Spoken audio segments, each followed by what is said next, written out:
Dan Campbell speaks, and he's really talking about, at least for this part, about Jameson Williams. So we're going to get into what he says, and we're going to break it down. Also, we're going to talk about Jameson Williams shining this offseason. Can't wait to get into this discussion because it's going to lead into a little bit of a rabbit hole. So we're going to get into that one about J-Mo and the OTAs and his offseason and what's going on there. Jared Goff speaks as well about the Lions offense. We'll talk about that.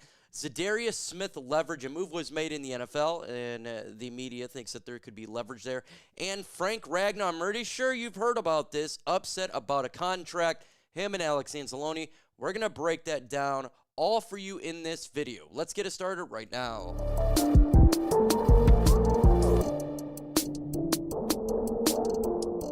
If you're a Lions fan, you're going to want to subscribe to the channel. Why is that? Because my channel is all about Lions news and rumors. So obviously, if you're a fan, hey, you're going to get your information. Let's go ahead and start about Dan Campbell here speaking about Jameson Williams. He says, listen, he's had a good spring. He's another one. I don't want to go too far ahead of ourselves in OTAs, but there's so much versatility with him, said Campbell. There's so much things that he can do with his routes and outside.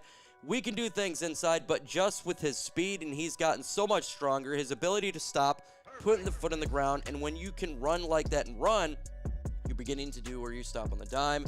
You can talk about a hard cover. The sky is the limit for him, and he continues on. He's exactly where we want him to be right now at this point, man. He's been here. He's grinding. He's getting better. Scotty, Lions wide receivers coach, Scotty Montgomery, freaking grinding him. It's awesome. Campbell said we expect him to have a huge season.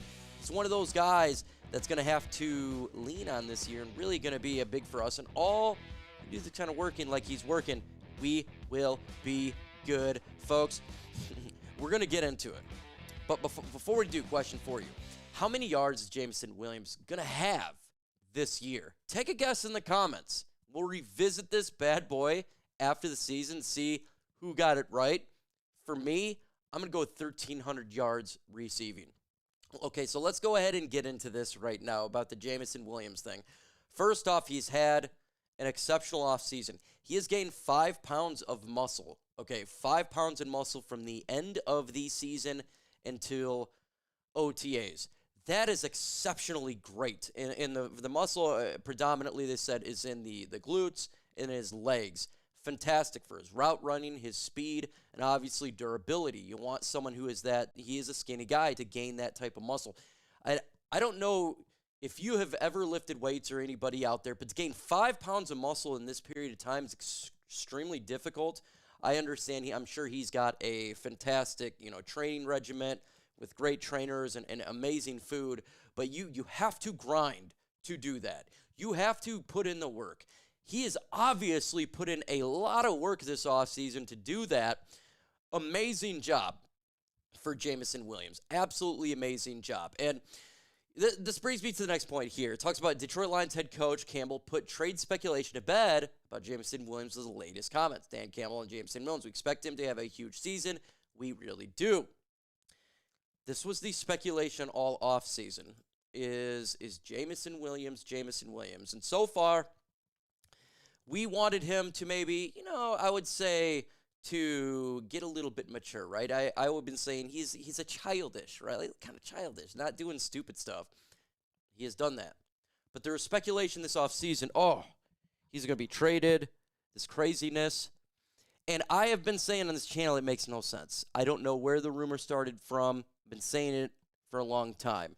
And I just want to reiterate, at least from my point of view, when I'm putting content out there and I'm giving you my opinion, I am not doing a popular opinion. I am doing my personal opinion. It's not BS. And when I heard the Jameson Williams, of course, that is something that's going to get clicks, it's going to get views, it's going to get crazy, but it made 0 sense. 0 cents. We're trying to win a Super Bowl. He's on a rookie deal. He really did great last year. It made no sense, right? So from this channel, when you hear rumors like a Jameson Williams trade that was going on, I think a couple years ago it was a Taylor Decker trade that I thought was absolutely ridiculous. Sometimes I don't know where his stuff spans from, but it's just horse crap, right? It's for clicks and views, and it's trying to get, wherever it spans from. If it's a big media, right? If it's, from the ESPNs or if it's in the local media, like a beat writer, if it's a YouTuber, whoever, where it comes from, use common sense, use a little bit of common sense. And if you ever worry about something like this, like a Jameson Williams trade, because that was one of the biggest ones, you can always come to that channel and I'm going to give you at least hey, I may be wrong, right? Like, maybe he does at some point. I never believed it. I thought it was absolute garbage. It made no sense. I will give you my opinion, and I'm not gonna stray from it. It's gonna be my opinion. If I feel like I've heard something, and especially with the Jameson Williams, when these rumors came out, I went and talked to everybody that I knew, and not a single one said they heard anything legit about it. Okay, and once I heard that, I don't know where it spawned from. So, and at that point, it was not just my gut feeling; it was me telling you the truth that there's literally nothing about it. So, if something like this comes up, just be smart. And now we're going to talk about Jameson Williams too. I was listening to a Detroit Lions podcast, and if JMO has a great season like we can expect he does, extension, right? So it could be the opposite of what we've been hearing from the Valentes of the world. Even though I got to give Mike a lot of credit, he threw that away and said it had been a dumb idea, especially this past. So I got to give him credit there. But who knew? Maybe you're hearing these rumors a couple months ago too. If he has a great season, he could get extended. That would be hilarious, right? So how many yards do you think that Jameson Williams is going to have this year? Just throw it in the comment section. We're going to revisit this bad boy in a year.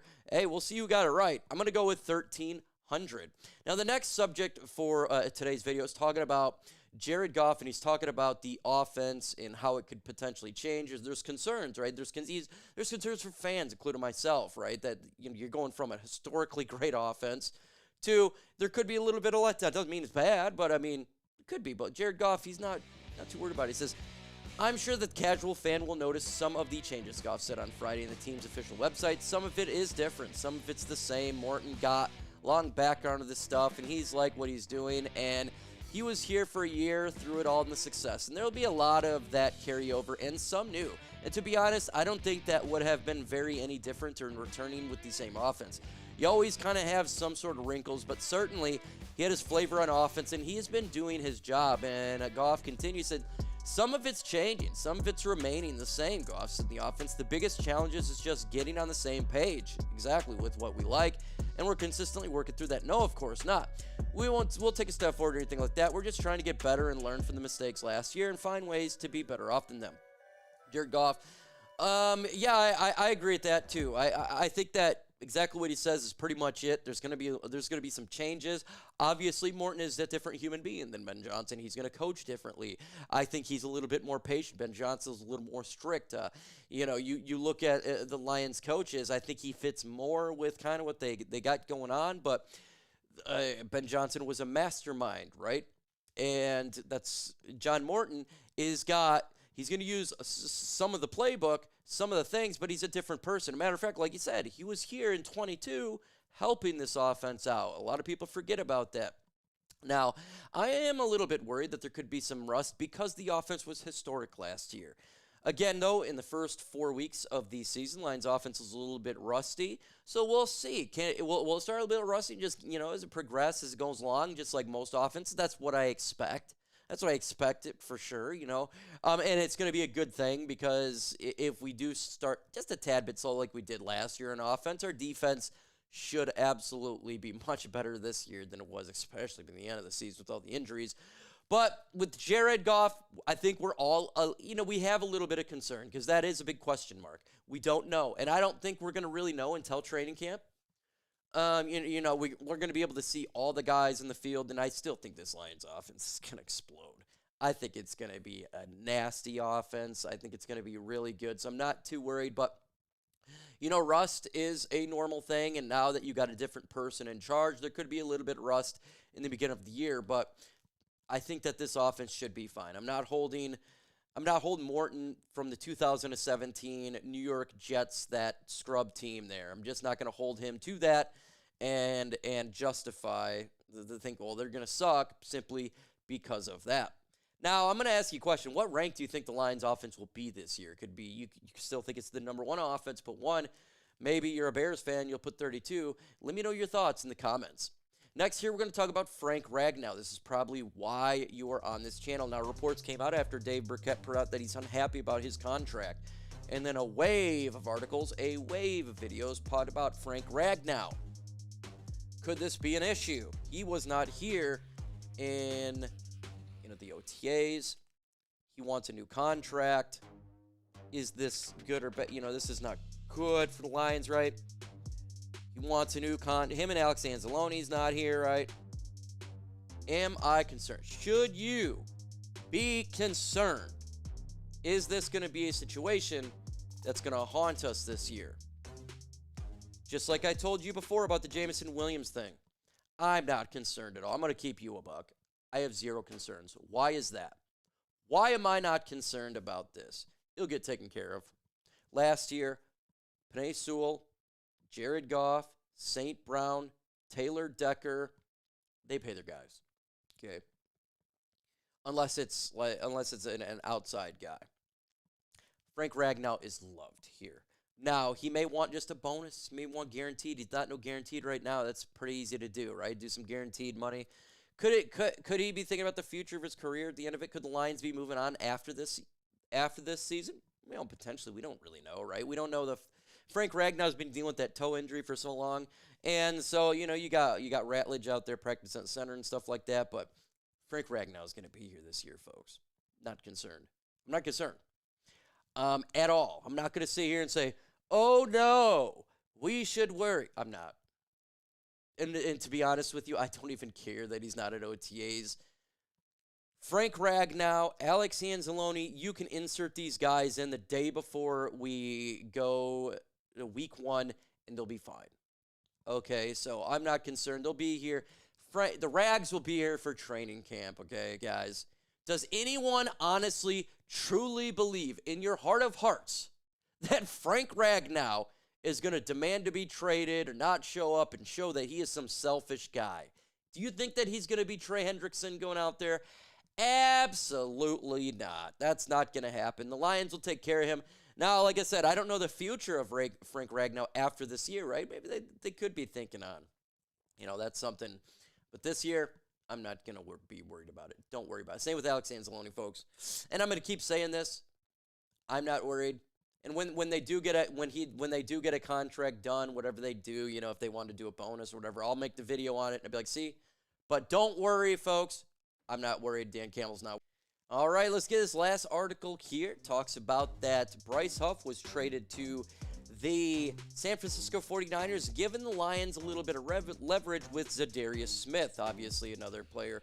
Look, could there be a little bit of leverage, I guess, in theory? Like, I'm not really going to, sit there and say, ooh, it's a big move or anything like that.